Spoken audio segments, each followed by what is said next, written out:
Guys, welcome back to my channel. If you're new here, hi, I'm Twinnation. Nice to meet you. Welcome to the game. Guys, I know where you've been. If y'all been following me, y'all know I've been trying to get my license. So in this video, I got an update. For you guys that are just joining my channel, I have CP. I've had CP since birth. And I had an interest in learning to drive. So I'm just going to talk to y'all about how my process went. In August of 2021, I needed to be evaluated. Now, for you guys like, why you need to be evaluated again? Because a normal person, and I say normal loosely because I do feel normal, a normal person just basically goes to driving school, or their parents teach them to drive. Or some people just get in the car and go. Not in my case. In my case, I had to go to my doctor, build a relationship with them because my doctor was fairly new. We barely knew each other. So I had to build a relationship with her. Then I had to get a prescription written to say, hey, she's capable of taking driver's lessons. Now, that next step that I had to do, they basically required me to fax it to the first program that I was in for them to put me on the schedule. Now, that program was here in Dallas, and I started that program in August of 2021. Actually, to be exact, August 16th. Now, y'all, my driving journey was full of twists and turns. The first thing I had was my doctor was never in office. Second thing, the day of evaluation, immediately after my evaluation, I caught COVID. And I had to deal with that. And then after that, it was kind of like, it was just a whole bunch. But on evaluation day, what they did was they tested my cognitive skills, they tested my reaction time, and they tested like my strength as far as like in my legs, my body, my gait, how well I could sit up. And then they put me in a car. Now, I will insert some footage that I can. I did not record any driving because you cannot record when you're driving. But for my first evaluation with the program here in Dallas, it went pretty well. I actually did exceptionally well. I have the paper if y'all want to I don't know if I could show it, but I did exceptionally well. And then next thing you know, they put me on their schedule and we started training around April. Now, April or March. We started training early that year. Now, when I started training, the same person that did my evaluation did my training, or was supposed to do my training. Everything went well. And then it was all like, things started to fall apart. And so, next thing you know, this teacher I had, he was supposed to teach me how to use all my equipment first, but he did not do that. He kind of just went for what he knew. Like, we stayed in a parking lot 2 days in a row, and I understand that everything has to move fast, but I was just like, we're missing stuff here. And then, like, he was basically on the phone a lot, and basically, I didn't feel like I was getting the proper tools to be a good driver. So, he decided that he was going to try to make me look angry, and I didn't really like that. So, I had to advocate for myself to get into a different program. But before that happened, the program that I'm in, they kind of do regular check-ins with you, like, hey, how's it going with the training? How does it make you feel? What do you feel about it? And I thought I was doing well because he was telling me I was doing well, but paperwork says something different. I cannot show that, and I won't go into further details about it, but I will say, by all means necessary, advocate for yourself, because You know you best. Like, your doctors are gonna know you, but you know you best. You know what makes you feel good. You know what makes you not feel good. You know if you're getting a fair chance or not. So, when I wanted to change programs, they made sure that I knew that, hey, you may be delayed, you may not be delayed. It's just a scheduling thing because they have this schedule that they go by. So, during that time, I went through some emotions, of course, because I'm thinking, hey, like, I really want this to happen. And, oh yeah, I can't forget this. Whenever you go through training, they kind of, before you get to even get approved for it, they ask you, like, are you okay if you get a yes or a no? Will you be okay if they say she or he is not capable of operating a motor vehicle? They ask you that so they can provide the services that you need. In my case, I was fine. But going through that process with that particular program was an emotional roller coaster because you want a fair chance at this. Everybody's excited to drive at 16 years old. But for older people, it's kind of like they take the fun out of it. Because you have to learn to drive to get where you got to go when you're older. At 16, you can go to the mall, all this stuff. 16, 18, you can do all that. But then, so I went through some emotions of thinking, like, is this going to happen for me? What if it doesn't? You know, I'm going to be the only sibling that doesn't drive. I'm going to be the only person that got to catch rides everywhere. And y'all, Lyfts and Ubers are expensive. Actually, today I spent $45 on Uber to go to an interview. Expensive, right? Anyway, back to the story. So, they told me, hey, you can switch programs, but it's going to be delayed. Now, with this program that I was in before, I had to pay to get there. With this one that I was switching over to, they came to me. Now, the evaluation process for this program was different because they came to me. They also assessed the situation better. She gave me a fair chance. She got to know me. She built a relationship with me. She made sure I was comfortable. Now, at that program, I drove around those neighborhoods over there, downtown. This program, I drove around my neighborhood first. And she kind of figured out what worked best for me as far as, like, equipment-wise. She made sure that I felt safe with her. She gave me a talk about how she trained other people like me. And it just made me feel like, okay, everything's going to be okay. Now, y'all, I had been fasting.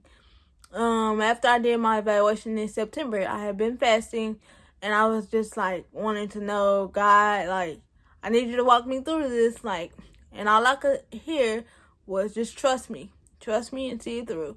So, I had been fasting, and I did the solemn assembly, and, I did that, so I was fasting and praying. I wasn't supposed to train with this program. I wasn't supposed to start training until February 22nd.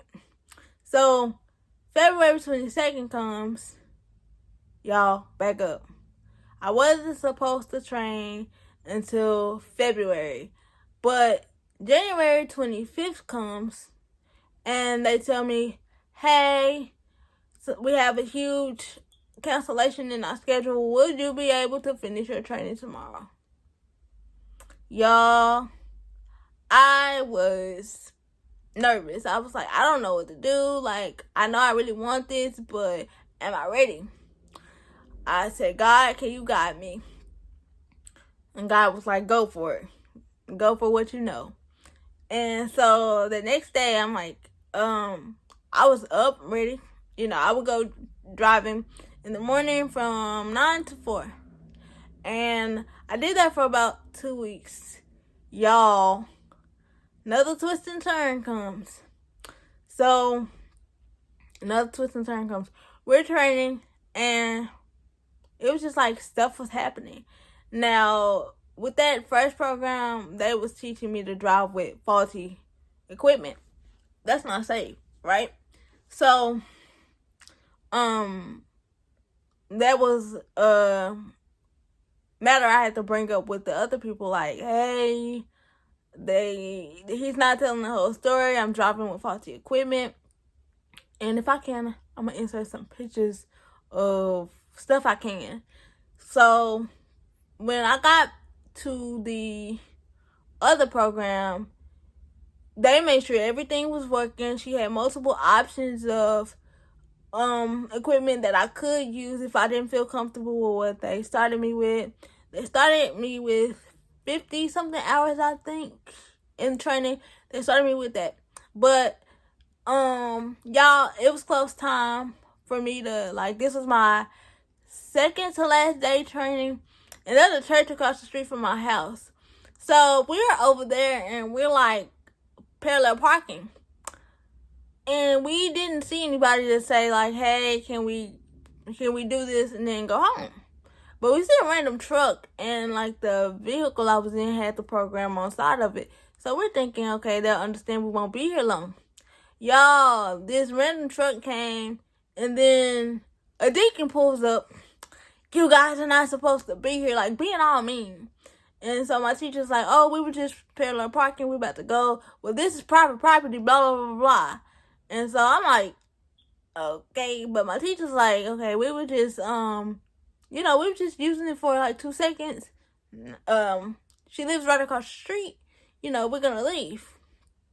Made us feel real. It was real nasty about it. So I'm just like, okay. So my teacher asked me if I was okay. And so I'm like, yes, I'm okay. In my head, I'm like, keep it together because things happen. So my teacher goes and she gives him she politely gives him a piece of her mind about, hey, this young lady is trying to drive. She has CP. And I'm just trying to, help her parallel park. Y'all, he felt so bad that he let us stay. And then, fast forward, this is my last day training. Yo, we get a snowstorm here in Dallas, and Texas weather is bipolar, but I was so miserable because we got snowed in for 4 days. 4 days. And so I had to wait till like the snow melt, and I'm like sitting in the house bored, like, oh my God, am I gonna get my driver's license? This is just bad. So I'm like going through it. So then snow finally melts. And I end up driving to Waxahachie to like run my route and all of that stuff so I can know what I'm doing. Fast forward to driver's license day. We're on the freeway.